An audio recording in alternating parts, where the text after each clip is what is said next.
Hello friends, आइए आज exercise number 25 excellent grammar class 10th इससे लिया गया। इसके पहले 24 तक मैं रूल्स एग्जाम्पल्स एक्सरसाइज पढ़ा चुका हूँ, नहीं देखे हैं वीडियो तो क्लास 10th एक्सीलेंट ग्रामर या फिर डिस्क्रिप्शन में लिंक है, वहाँ से आप देख सकते हैं। तो देखिए, पहला क्वेश्चन आपका है he said how will see sings. ये एक्सक्लेमेटरी पर आधारित है। तो ही सेड, उसने कहा हाउ विल सी सिंग्स, वह कितना अच्छा गाती है। तो उसमें क्या है कि ही सेड का क्या हो जाएगा, एक्सक्लेम्ड, ही एक्सक्लेम्ड। अब देखिए व्हाट या हाउ में अगर कोई और अलग से शब्द ला सूर्य इत्यादि नहीं आए हैं तो उसमें अक्सर आश्चर्य रहता है। तो इसलिए आप विथ वंडर लिख भी सकते हो, नहीं भी लिखोगे तो कोई दिक्कत नहीं है। क्लियर? अगर शब्द आएंगे हटाने के लिए तब तो लिखना ज़रूरी है, नहीं आएंगे तो कोई ज़रूरी नहीं है। तो आप इसको आराम से कर सकते हैं। ही एक्सक्लेम्ड विथ वंडर कह दो, आश्चर्य के साथ कही, या डायरेक्ट ही एक्सक्लेम्ड दैट भी कह सकते हो, कोई दिक्कत नहीं है। He exclaimed with wonder that या ही एक्सक्लेम्ड दैट। उसके बाद सब्जेक्ट आपको लिखना है, दैट के बाद सी लिखना है। सिंग्स का हो जाएगा सेकंड फॉर्म लिखोगे, पास्ट टेंस बदलोगे, सेड है तो सैंग हो जाएगा, ही सी सैंग। बेल का हो जाएगा बेरी बेल, बेरी बेल। बेरी या वाट को हम, ठीक है सॉरी, वाट ए या हाउ को बेरी या ग्रेट में बदलते हैं, ये नियम है। तो अगर हाउ वाले वाक्य में हमेशा आप बेरी का प्रयोग कर सकते हैं, ये चीज़ बताया गया। क्योंकि वाट के बाद नाउन आ सकता है और एडजेक्टिव भी आ सकता है, तो नाउन रहेगा तो ग्रेट, नहीं तो एडजेक्टिव रहेगा तो बेरी। लेकिन हाउ के बाद नाउन तुरंत नहीं आता है, इसलिए आप हमेशा बेरी का प्रयोग कर देते हैं। हाउ एक एडवर्ब का काम है और एडवर्ब की विशेषता एडजेक्टिव बतलाता है। क्लियर? तो हो जाएगा ही सेड, उसने कहा हाउ वेल सी सिंग्स, वह कितना अच्छा गाती है। तो कहने का मतलब सेंस है वह बहुत अच्छा गाती है, तो इसलिए बहुत अच्छा गाती है तो हाउ को हम वेरी में इसलिए बदल देंगे, अधिकतर सूचक शब्द। तो हो जाएगा ही exclaimed that she sings, she sang very well, या एक्सक्लेम्ड विथ वंडर भी लगा सकते हो, that she sang very well.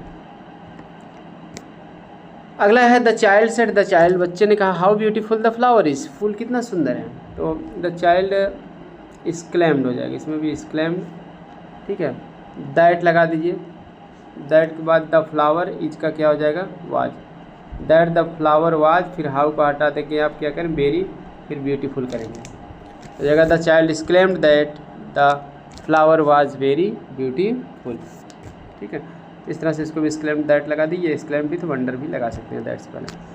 अगला the teacher said what a lazy boy you are, अध्यापक ने कहा तुम कितने आलसी लड़के हो। तो यहाँ सेड को हम क्या कर देंगे, एक्सक्लेम्ड, ठीक है।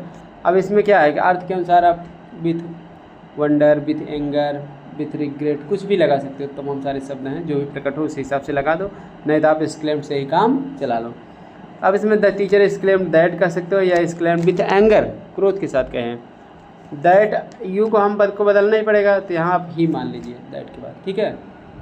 दैट ही, आर का क्या हो जाएगा, वाज, ही वाज कर दीजिए, और उसके बाद जो है बेरी, ही वाज, ठीक है। हाँ, what a lazy boy you are, he was a very lazy boy हो जाएगा, he was a very lazy boy. अब देखिए वाट ए के तुरंत बाद लेजी ना आपका एडजेक्टिव आ गया, तब नाउन आ गया, तो ना एडजेक्टिव आने के बाद नाउन है, यानी पहले एडजेक्टिव आ जाए तो आपको वेरी में बदलना पड़ेगा। तो जगह the teacher exclaimed that he was a very lazy boy, अध्यापक ने कहा कि वह बहुत ही आलसी लड़का है। या एक्सक्लेम्ड विथ एंगर भी क्रोध के साथ कहा कि वह बहुत आलसी लड़का है। अगर ये बातें कहेंगे तुम बहुत आलसी हो तो क्रोध लगेगा, तभी कहेंगे। अगला है द टीचर सेड, अध्यापक ने कहा what a pity she has not learned good manners, कितना अफसोस की बात है कि वह अच्छे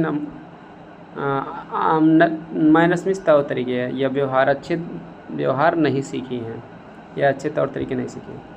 तो हम यही कहेंगे द टीचर एक्सक्लेम्ड, EXCLAIM।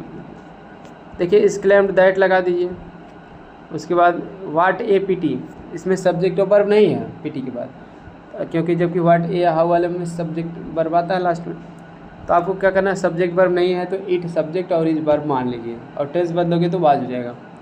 तो जाएगा ही एक्सक्लेम्ड दैट इट, इसका क्या हो जाएगा, वाज, इट इज मानेंगे हम तो इट वाज हो जाएगा, it was a great pity, great pity, क्योंकि वाट ए के बाद एक ही शब्द है तो वो नाउन है, तो नाउन है तो हमेशा ग्रेट में हम बदलेंगे। तो हम ये कहेंगे अध्यापक ने कहा कि इट वॉज ए ग्रेट पिटी, मतलब इसमें अत्यधिक तरस की बात थी, तरस की बात। अब इसको चाहें तो आप स्क्लेम के साथ इसमें कुछ लगाने की जरूरत नहीं है, क्योंकि दैट के बाद इट वॉज ए ग्रेट पिटी लिख दियो। या फिर आप इसको बहुत शार्ट में भी लिख सकते हो, ही the teacher exclaimed with PT भी कह सकते हैं, तरस खाकर कहेगी, या अध्यापक ने कहा कि इसमें तरस की बात है, बात एक ही हुआ ना। इस तरह से शार्ट में बना सकते हो, the teacher exclaimed with pity या the teacher exclaimed that it was a great pity. Clear? That लगा देंगे, ठीक है। अगर पहले लगा दिए हैं the teacher exclaimed that it was a great pity, तो अगला वाक्य आपको अलग प्रकार का हो जाएगा, तब एंड सेड दैट से जोड़ना पड़ेगा, एंड सेड दैट और कहे कि, और स्क्लेम्ड विथ पीटी लगाएं तब तो यहाँ दैट से ही जोड़ देंगे। क्लियर? तो दोनों तरीके से इसको हम बना सकते हैं, तो बता दिए। एंड अब अगला वाक्य पीटी के बाद क्या करेंगे, एंड सेड दैट, 3 शब्दों से जोड़ देंगे, एंड से जोड़ेंगे, फिर अगले वाक्य के अनुसार, अगला वाक्य सर टू है तो सेड दैट हम लगा देंगे, एंड सेड दैट, और बताए कि सी हैज़, अब इसके बाद सी हैज़ का हैड हो जाएगा नॉट लर्नड गुड माइनस, बस इतना हो जाएगा कि उसने अच्छे तौर तरीके नहीं सीखे। तो अगला है द ओल्ड मैन सेड गाड गुड हेवंस द हट हैज़ कॉट फायर। देखिए गुड हेवंस लास्ट में यहाँ आया है नहीं किताब में, गुड हेवंस का प्रयोग हो तो रिपोर्टिंग वर्ब को एक्सक्लेम्ड विद सरप्राइज में बदल देते हैं, यानी आश्चर्य प्रकट होता है इसमें।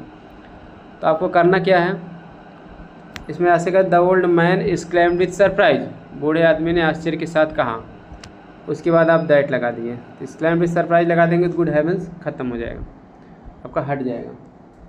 उसके बाद दैट लगा के द हट हैज का क्या हो जाएगा, हैड काट फायर। ठीक, बूढ़े आदमी ने आश्चर्य के साथ कहा कि झोपड़ी में आग लग गई, हट में सोता झोपड़ी, काट फायर माने आग लगना।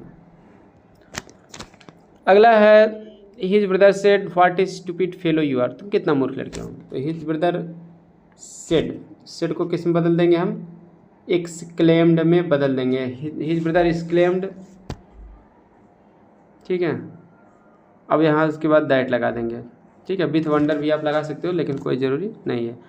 तो एक्सक्लेम दैट यू को आप बदल दीजिए, आप ही में बदल दीजिए, ठीक है। अपने अनुसार बदल दें तो आप आई का भी प्रयोग कर सकते हो, थर्ड पर्सन हमेशा कर सकते ही, आर का वाज हो जाएगा क्योंकि पास्ट में बदलोगे तो वाज एवर ही होता है।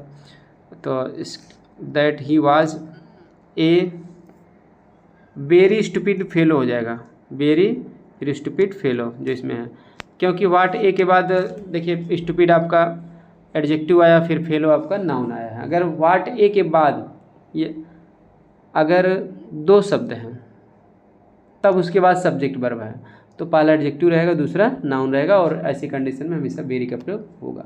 अगर एक ही शब्द है तब सब्जेक्ट वर्ब है तो वो नाउन रहेगा, तो वहाँ ग्रेट का प्रयोग होगा। तो इस तरह से हो गया the his brother claimed that he was a very stupid fellow, ठीक है। तो यहाँ मतलब इस क्लेम के बाद हम नहीं लिखे हैं, दैट लगा दिए, डायरेक्ट ऑब्जेक्ट नहीं लिखे हैं तो भी कोई दिक्कत ऐसे वाक्य में नहीं होता। अगर आप लिखना चाहें तो एक्सक्लेम्ड टू हिम दैट ऐसे भी लिख सकते हैं, exclaimed to him that he was a very stupid fellow, उससे कहा कि, ठीक। तो लेकिन टू लगाना पड़ता है अगर ऑब्जेक्ट लिखेंगे तो एक्सक्लेम के साथ। अगला है सी सेड टू हिम, वह उससे कहीं गुड बाय माई फ्रेंड्स, ठीक है। तो हो जाएगा हम यही कहेंगे, गुड बाय आने पे बेड का प्रयोग होता है तो सेड को हम बेड में बदल देंगे, सी बेड, ठीक है। हिज फ्रेंड गुड बाय, अब यहाँ हिम किसके लिए लगा है, फ्रेंड के लिए लगा है, तो हम इसको कह सकते हैं she bade his, him pronoun है ना तो उसके लिए नाउन जो यहाँ है इसको हम मिला देंगे, सी बेड, उसके बाद हम कह देंगे हिज फ्रेंड, वो अपने दोस्तों से कहे, ये सहेली से कहे, फिर क्या कहे, गुड बाय। इस तरह से इसका हो जाएगा। एक तरीके इसका और भी है, ऐसे भी कह सकते हैं she bade goodbye to his friend, ठीक है। बात एक ही हुआ, गुड बाय पहले लिख सकते हैं, टू हिज फ्रेंड बाद में भी लिख सकते हैं, क्लियर। और यहाँ से हिम हट जाएगा क्योंकि हिज वहाँ लग जाएगा, clear. She bade goodbye to his friend या she bade his friend goodbye, दोनों सही है। तो अपने दोस्तों को गुड बाय के ही शुभ विदा कही। अगला है she cried out how ungrateful my brother is, तो सी क्राइड आउट, इसको भी हमें एक्सक्लेम्ड में बदल देंगे। क्राइड आउट मतलब चिल्ला कर कहना, तो एक्सक्लेम्ड माने भी चिल्ला कर कहना होता है, क्लियर। तो सी क्लेम्ड, अब यहाँ दैट लगा देंगे, सी क्लेम्ड दैट माई ब्रदर का हो जाएगा हर ब्रदर, इसका क्या हो जाएगा वाज, हाउ का क्या हो जाएगा वेरी, फिर अनग्रेटफुल, ये चीज़ हो जाएगा। She claimed that his her brother was very ungrateful, ये चीज़ हो जाएगा। अगला है नवा, हर फ्रेंड सेड, उसके दोस्त ने कहा कि what an attractive face she has. तो इसमें क्या करेंगे हम, सेड को इस क्लेम्ड में बदल देंगे, सी हर फ्रेंड इस क्लेम्ड दैट, उसके बाद सी कर दीजिए, हैज का क्या हो जाएगा had, she had a very attractive face हो जाएगा। यहाँ ध्यान देना, एन अट्रैक्टिव तो है, लेकिन अट्रैक्टिव पहले जब हम बेरी लगा देंगे तो हम एन नहीं लगा सकते, ए हो जाएगा, ठीक है, क्योंकि भाई जहाँ लगेगा ए एन उसके बाद वाला शब्द देखना पड़ता है, तो बेरी लगा देंगे तो हम इसलिए ए भी हो जाएगा, इतना ध्यान देना आपको। अगला और वाट हट जाएगा। अगला है अनुभव सेड, ठीक है, अनुभव सेड, अनुभा ने कहा what a foolish deed I have done, मैं कितना मूर्खतापूर्ण कार्य की हूँ। तो इसमें आपको करना क्या, अनुभव सेड, अनुभव ने कहा व्हाट ए फूलिश डीड, कितना डीड मैंने कार्य, कितना मूर्खतापूर्ण कार्य आई हैव डन मैंने किया। तो अनुभव सेड का हो जाएगा इस क्लेम्ड, अनुभव इस क्लेम्ड दैट हो जाएगा। अब फिर देखिए यहाँ सब्जेक्ट, दैट के बाद हमेशा सब्जेक्ट और वर्ब लिखना पड़ेगा, व्हाट या हाउ के बाद वाला शब्द नहीं लिखना है। तो सब्जेक्ट इसमें क्या है आई का हम अनुभव का आंसर बदलेंगे तो हो जाएगा सी, हैव का क्या हो जाएगा had done, she had done a very foolish deed, clear, ये चीज़ हो जाएगा। Anubhav claimed that she had done a very foolish deed, इस तरह से हो जाएगा। ये था आपका एक्सरसाइज नंबर 25। मिलते हैं नेक्स्ट वीडियो में एक और अगली वीडियो के साथ। वीडियो पसंद आया हो तो लाइक सब्सक्राइब शेयर जरूर करें। Thanks for watching video.